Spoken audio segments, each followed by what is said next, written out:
Баланы койда оқытырға? Әлігірек әлігі сұрау улы е қызы мәктеп тамылаушы ата-аналарының біршіса хәзір проблема бақшадан ұқ башлана. Татарстан Мәғариф министрлығы 2015 ел үшін білім беру учрежденияларының рейтингін бұлдырды. Онда шалды мәктеп лицейлары һәм гимназияларда һәммәсе дә бар.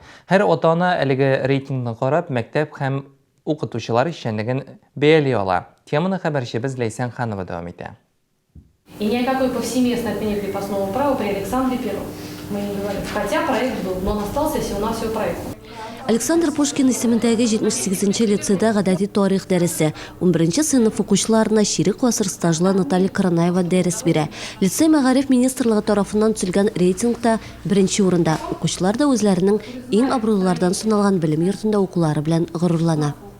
Безнең мәктәбебез бик яхшы, чөнки монда тәртипле укучылар һәм бик яхшы укытучылар. Минемчә, без шәһребездә беренче урында, чөнки без төрле традицияларны саклап, үзебезнең лицей братствосын саклыйбыз. Пушкин исемендәге лицей инде озак еллар дәвамында алгы урыннарда кала бирә. Директор Зоя Редько сүзләренә караганда, укучы, ата-ана бергәлеге мөһим. Шулай да иң беренче чиратта укытучыларның һөнәри осталыгы хәлиткеч роль уйный. Для этого нужен учитель. Укытучының профессиональ дәрәҗәсеннән күп нәрсә тора. Ул нәтиҗәгә ирешү өчен тырышса, параграфлар уку белән генә шикләнмәсә, һәрвакыт белемен арттырып торса, нәтиҗәдә була. Әлбәттә, күп нәрсә укучыларга да бәйле. Рейтинг ата-аналарга мәктәпне сайлауда ярдәм итсә, белем бирү учрежденияларына ул шулай ук стимул бирә. Әйтик, быел 1-нче урындагы 78-нче лицей һәм 60-нчы мәктәп 1 миллион сум күләмендә грантка ия булды. Ә инде татар гимназияләре арасында рейтингта 54-нче гимназия иң алда. Ул шаллы белем учреждениялары арасында 7-нче урында.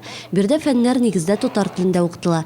Гимназиянең быел бердәм дәүләт имтиханнары буенча күрсәткечләре дә шактый яхшы. Безнең рейтинглар һәр вакыт булып килә, но бу елны инде без менә беренче урынга чыктык. Татар мәктәпләре арасында бар республикабызда рус теленнән һәм математикадан бердәм дәүләт имтиханнарын биргән вакытта безнең балалары иң зур күрсәткеч булды. Бу 79 балны тәшкил итә.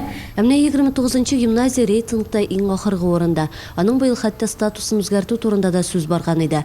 Дөрес, әлеге үзгәрешләр булмады, чөнки гимназиянең милли мәгариф тәрбия буенча эшчәнлеге шактый яхшы. Шулай ук физика, инглиз һәм рус телләреннән дә бердәм дәүләт имтиханнары буенча күрсәткечләр узган еллар белән чагыштырганда яхшырак.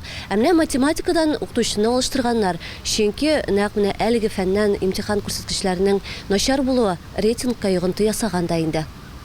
Мәктәп һәм гимназиялар эшчәнлеге критерийлар нигезендә бәяләнде. Алар арасында укучыларның белем дәрәҗәсе, сәләтле балалар белән эшләү тәҗрибәсе, укучыларның иминлеген тәэмин итү һәм сәламәтлеген кайгырту да бар.